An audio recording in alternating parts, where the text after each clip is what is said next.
Hi all, അടുത്ത ടോപ്പിക്കാണ് when a sparkler is lit. ഒരു പൂത്തിരി കത്തുന്ന സമയത്ത് എന്തൊക്കെയാണ് നടക്കുന്നത് എന്ന് നിങ്ങൾക്കറിയാം. എന്തൊക്കെയാണ് നമ്മളിപ്പോൾ എന്തെങ്കിലും ആഘോഷങ്ങളൊക്കെ വരുന്ന സമയത്ത് പൂത്തിരി കത്തിക്കാറുണ്ട്. അപ്പോൾ ആ പൂത്തിരി കത്തുന്ന സമയത്ത് എന്തൊക്കെ കാര്യങ്ങളാണ് നിങ്ങളെ അട്രാക്റ്റ് ചെയ്യാറ്? ഒന്ന് സൗണ്ട്, പിന്നെയോ ലൈറ്റ്, പിന്നെ ഹീറ്റ്. ഇത്രയും കാര്യങ്ങളാണ് ഒരു പൂത്തിരി കത്തുന്ന സമയത്ത് ഫോം ചെയ്യുന്നത്. അപ്പോൾ നമുക്കറിയാം പൂത്തിരിയിൽ എന്തുണ്ട്? കെമിക്കൽ സബ്സ്റ്റൻസ് ഉണ്ട് അല്ലേ? കെമിക്കൽ സബ്സ്റ്റൻസ് ഉണ്ട് എന്തിൽ? പൂത്തിരിയിൽ. അപ്പോൾ ഈ പൂത്തിരി കത്തുന്ന സമയത്ത് ഇതിൽ കെമിക്കൽ സബ്സ്റ്റൻസ് മാത്രമല്ല ഉള്ളത്, പിന്നെ എന്തുണ്ട്? കെമിക്കൽ എനർജി ഉണ്ട്. അപ്പോൾ ഒരു പൂത്തിരി കത്തുന്ന സമയത്ത് എന്ത് ചെയ്യും? ഈ കെമിക്കൽ സബ്സ്റ്റൻസ് പുതിയ ഫോമിലേക്ക് മാറും. ആ ഒരു സമയത്ത് ഈ കെമിക്കൽ എനർജിയും എന്തായിട്ട് മാറും? പുതിയ ഫോമിലേക്ക് മാറും. കെമിക്കൽ എനർജി എന്തൊക്കെയായിട്ട് മാറും? സൗണ്ട് എനർജി ആയിട്ട് മാറും, ഹീറ്റ് എനർജി ആയിട്ട് മാറും, അതുപോലെ തന്നെ ലൈറ്റ് എനർജി ആയിട്ടും മാറും. മനസ്സിലായോ? അപ്പോൾ പൂത്തിരിയിൽ കെമിക്കൽ സബ്സ്റ്റൻസ് ഉണ്ട്. ആ കെമിക്കൽ സബ്സ്റ്റൻസ് ഉള്ളത് കാരണം തന്നെ അവിടെ എന്തുണ്ട്? കെമിക്കൽ എനർജി ഉണ്ട്. അപ്പോൾ ഇത് കത്തുന്ന സമയത്ത് ആ കെമിക്കൽ എനർജി മാറിയിട്ട് സൗണ്ട് എനർജി ആവും, ഹീറ്റ് എനർജി ആവും, അതുപോലെ തന്നെ ലൈറ്റ് എനർജി ആവും. ഇനി ഇവിടെ പറയാണ് we know that when a sparkler is lit a chemical change take place. അത് നമുക്കറിയാം, ഒരു പൂത്തിരി കത്തുന്ന സമയത്ത് കെമിക്കൽ ചേഞ്ച് ആണ് നടക്കുന്നതെന്ന് നമുക്കറിയാം. When a sparkler is lit form of energy like sound, light and heat are produced. അപ്പോൾ ഒരു പൂത്തിരി കത്തുന്ന സമയത്ത് അവിടെ എന്തൊക്കെ എനർജി പ്രൊഡ്യൂസ് ചെയ്യുന്നുണ്ട്? എന്തൊക്കെ ടൈപ്പ് എനർജിയാണ്? സൗണ്ട് എനർജി ഉണ്ട്, ലൈറ്റ് എനർജി ഉണ്ട്, ഹീറ്റ് എനർജി ഒക്കെ പ്രൊഡ്യൂസ് ചെയ്യുന്നുണ്ട്. You know that sound, light and heat are forms of എനർജിയാണ്. നിങ്ങൾക്ക് അറിയാലേ, സൗണ്ടും ഹീറ്റും ലൈറ്റും ഒക്കെ ഫോംസ് ഓഫ് എനർജി ആണെന്ന് അറിയാം. What is the reason for the energy change when a sparkler is lit? ഈ ഒരു പൂത്തിരി കത്തുന്ന സമയത്ത് ഇവിടെ എനർജി ചേഞ്ച് ചെയ്യാനുള്ള കാരണം എന്താണെന്നാണ് ചോദിക്കുന്നത്. കാരണം എന്താ? ആ സ്പാർക്ലറിൽ എന്തുണ്ട്? കെമിക്കൽ എനർജി ഉണ്ട്. ആ കെമിക്കൽ എനർജി അത് കത്തുന്ന സമയത്ത് എന്ത് ചെയ്യും? അതെന്ത് എനർജി ആയിട്ട് മാറും? സൗണ്ട് എനർജി, ലൈറ്റ് എനർജി, അതുപോലെ തന്നെ ഹീറ്റ് എനർജി ആയിട്ട് മാറും. ഇനി അതിൻ്റെ താഴെ എന്താ പറയുന്നത്? There are chemical substances in a sparkler. അവിടെ എന്തുണ്ട്? സ്പാർക്ലറിൽ എന്തുണ്ട്? കെമിക്കൽ സബ്സ്റ്റൻസസ് ഉണ്ട് എന്നാണ് പറയുന്നത്. അത് നിങ്ങൾക്ക് അറിയുന്ന കാര്യമാണ്. It contains chemical energy. ആ കെമിക്കൽ സബ്സ്റ്റൻസ് അടങ്ങിയിട്ടുള്ള സബ്സ്റ്റൻസിൽ എന്തുണ്ടാവും? കെമിക്കൽ എനർജി ഉണ്ടാവും എന്നാണ് പറയുന്നത്. അത് നിങ്ങൾക്ക് അറിയുന്ന കാര്യമാണ്. Chemical energy is present not only in the substance present in a sparkler.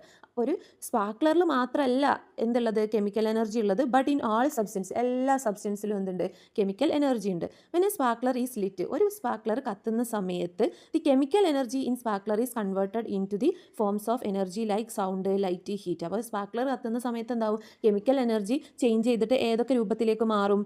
Sound energy, heat energy, അതുപോലെ തന്നെ ലൈറ്റ് എനർജി ആയിട്ട് മാറും. അത് മനസ്സിലായില്ലേ? അപ്പോൾ ഒരു കെമിക്കൽ സബ്സ്റ്റൻസിൽ ഒരു കെമിക്കൽ എല്ലാ സബ്സ്റ്റൻസിലും എന്തുണ്ട്? കെമിക്കൽ എനർജി ഉണ്ട്. ആ കെമിക്കൽ എനർജി ഇപ്പോൾ എക്സാമ്പിളായിട്ട് നമ്മൾ സ്പാർക്ലർ എടുക്കുകയാണെങ്കിൽ സ്പാർക്ലറിൽ എന്താവും? ആ കെമിക്കൽ എനർജി കൺവേർട്ടായിട്ട് എന്ത് എനർജി ആയിട്ട് മാറും? Heat energy, light energy and അതുപോലെ തന്നെ സൗണ്ട് എനർജി ആയിട്ട് മാറും. ഇനി നമുക്ക് വേറൊരു എക്സാമ്പിൾ എടുക്കാം. ഇപ്പോൾ നമ്മൾ ഒരു മിക്സി എടുക്കുക, ഒരു മിക്സി പ്രവർത്തിപ്പിക്കുക എന്ന് വിചാരിക്കുക. അപ്പോൾ അവിടെ എന്ത് എനർജി ഫോം ചെയ്യുന്നുണ്ട്? എല്ലാ സബ്സ്റ്റൻസിലും എന്തുണ്ട്? കെമിക്കൽ എനർജി ഉണ്ട്. അപ്പോൾ ഒരു മിക്സി എടുക്കുകയാണെന്നുണ്ടെങ്കിൽ ആ മിക്സിയിലുള്ള എനർജി എന്ത് എനർജി ആയിട്ട് മാറുന്നുണ്ട്? സൗണ്ട് എനർജി ആയിട്ട് മാറുന്നുണ്ട്. അതുപോലെ തന്നെ അവിടെ ടെമ്പറേച്ചർ ഫോം ചെയ്യുന്നില്ല, അപ്പോൾ ഹീറ്റ് എനർജി ആയിട്ട് മാറുന്നുണ്ട്. പിന്നെന്താ? അവിടെ മെക്കാനിക്കൽ എനർജിയും ഫോം ചെയ്യുന്നുണ്ട്. അത് മനസ്സിലായില്ലേ? ഇനി അടുത്തതായിട്ട് നിങ്ങളോട് ചോദിക്കുകയാണ്, which are the energy changes that happen when a sparkler is Litt? Complete the illustration given below. ഒരു സ്പാർക്ലർ കത്തുന്ന സമയത്ത് അവിടെ എന്തൊക്കെ എനർജി ചേഞ്ചസ് ആണ് നടക്കുന്നത് എന്നാണ് ചോദിക്കുന്നത്. അപ്പോൾ ഇനി നിങ്ങൾക്ക് എഴുതാൻ പറ്റും ഏതൊക്കെയാണ്? ഹീറ്റ് എനർജി ഉണ്ടാവുന്നുണ്ട്, സൗണ്ട് എനർജി ഉണ്ടാവുന്നുണ്ട്, അതുപോലെ തന്നെ പിന്നെ എന്ത് എനർജി ഉണ്ടാവുന്നുണ്ട്? Heat energy, sound energy and light energy form ചെയ്യുന്നുണ്ട്. ഈ കെമിക്കൽ എനർജിയാണ് ഈ 3 എനർജി ആയിട്ടും കൺവേർട്ട് ചെയ്യുന്നത്. കെമിക്കൽ എനർജി എന്തായിട്ട് കൺവേർട്ട് ചെയ്യും? ഹീറ്റ് എനർജി ആയിട്ട് കൺവേർട്ട് ചെയ്യും, ലൈറ്റ് എനർജി ആയിട്ട് കൺവേർട്ട് ചെയ്യും, അതുപോലെ തന്നെ എന്ത് എനർജി ആയിട്ട് കൺവേർട്ട് ചെയ്യും?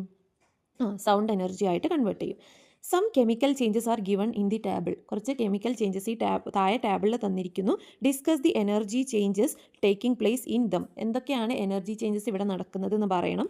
Puttu a tick mark in the appropriate columns. അതിൻ്റെ അപ്രോപ്രിയേറ്റ് കോളംസിൽ എന്ത് ചെയ്യണം? ഒരു ടിക്ക് മാർക്ക് കൊടുക്കണം. Write the conclusion in science diary. എന്നിട്ട് എന്ത് ചെയ്യുക? അതിൻ്റെ കൺക്ലൂഷൻ നിങ്ങളെ സയൻസ് ഡയറിയിൽ എഴുതാനാണ് പറയുന്നത്. അപ്പോൾ നമുക്ക് ആദ്യം തന്നെ തന്നത് ആദ്യത്തെ റോൾ എന്തൊക്കെയാണുള്ളത്? കെമിക്കൽ എനർജി ഉണ്ട്, അതുപോലെ തന്നെ എനർജി ചേഞ്ച്. ഏതൊക്കെ എനർജി ചേഞ്ചാണ്? Heat, light, sound.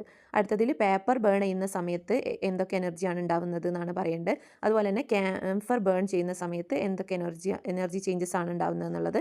അടുത്തത് പിന്നെ ഫയർ ക്രാക്കേഴ്സ് ബേസ്റ്റ് ചെയ്യുന്ന സമയത്ത് എന്തൊക്കെ എനർജി ചേഞ്ചസ് ആണ് ഉണ്ടാവുന്നത് എന്ന് പറയണം. അടുത്തത് കുക്കിംഗ് ഗ്യാസ് ബേൺ ചെയ്യുന്ന സമയത്ത് എന്തൊക്കെ എനർജി ചേഞ്ചസ് ആണ് ഉണ്ടാവുന്നത് എന്ന് പറയണം. അപ്പോൾ നമുക്ക് ആദ്യം തന്നെ നോക്കാം. അപ്പോൾ കെമിക്കൽ ചേഞ്ച് പേപ്പറിൽ നടക്കുന്ന കെമിക്കൽ ചേഞ്ച് ഏതാ? പേപ്പർ ബേൺ ചെയ്യുന്ന സമയത്ത് അവിടെ എന്തൊക്കെ കെമിക്കൽ ചേഞ്ചസാണ് നടക്കുന്നത്? ഹീറ്റ് ഉണ്ടാവുന്നുണ്ട്, ലൈറ്റ് ഉണ്ടാവുന്നുണ്ട്. പക്ഷേ സൗണ്ട് ഉണ്ടാവുന്നുണ്ടോ? ഇല്ല, സൗണ്ട് ഉണ്ടാവുന്നില്ല. ഇനി അടുത്തത് ക്യാംഫർ ബേൺ ചെയ്യാണ്. ക്യാംഫർ ബേൺ ചെയ്യുന്ന സമയത്തും എന്തൊക്കെ ഉണ്ടാവുന്നുണ്ട്? ഹീറ്റും ലൈറ്റും ഉണ്ടാവുന്നുണ്ട്. പക്ഷേ അവിടെയും സൗണ്ട് ഉണ്ടാവുന്നില്ല.